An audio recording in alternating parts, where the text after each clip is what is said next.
অবশেষে হাতে পেলাম ফুচকা, দেখতে পাচ্ছেন, দেখতে তো সেই স্বাদ। বিসমিল্লাহির রহমানির রহিম।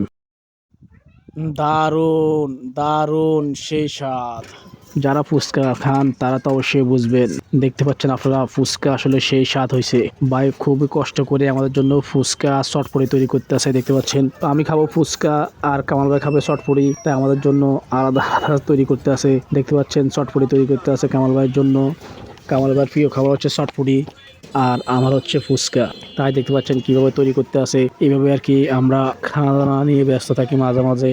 মাঝে মধ্যে বাইরের খাবার না খাইলে না। দেখতে পাচ্ছেন কষ্ট করে আমাদের জন্য খাবার তৈরি করতে আছে, ফুচকা চটপটি। দেখতে পাচ্ছেন আপনারা, দেখতে থাকুন কিভাবে চটপটি আর ফুচকা আমাদের জন্য তৈরি করে।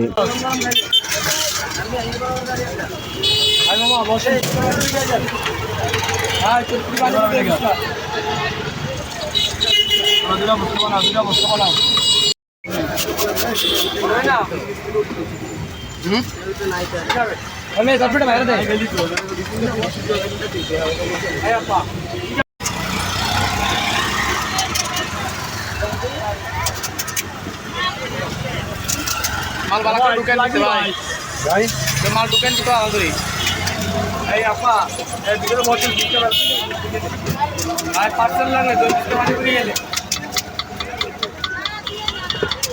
ভাই আসসালামু আলাইকুম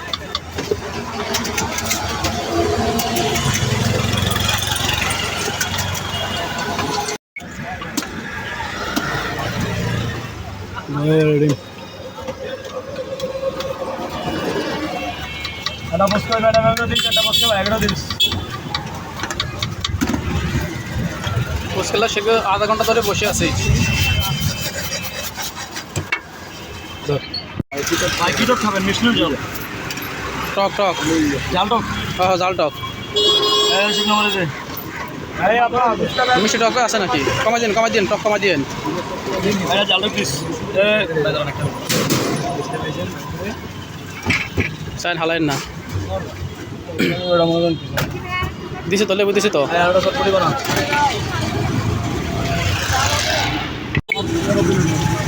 সমস্যা আছে না? আপনার সমস্যা আছে কখন? কামাল ভাই দেখেন তো লবণ ঠিক আছে, লবণ আর লাগবো নি? আর আমরা খাইনি না, বুঝলাম যে লবণ লাগবো না না লাগবো। দেখেন লবণ ঠিক আছে নি? ঠিক আছে টক বেশি বাড়ালে আবার বাসা লো হয়ে যাবে। দেন 40টা কামাল ভাই।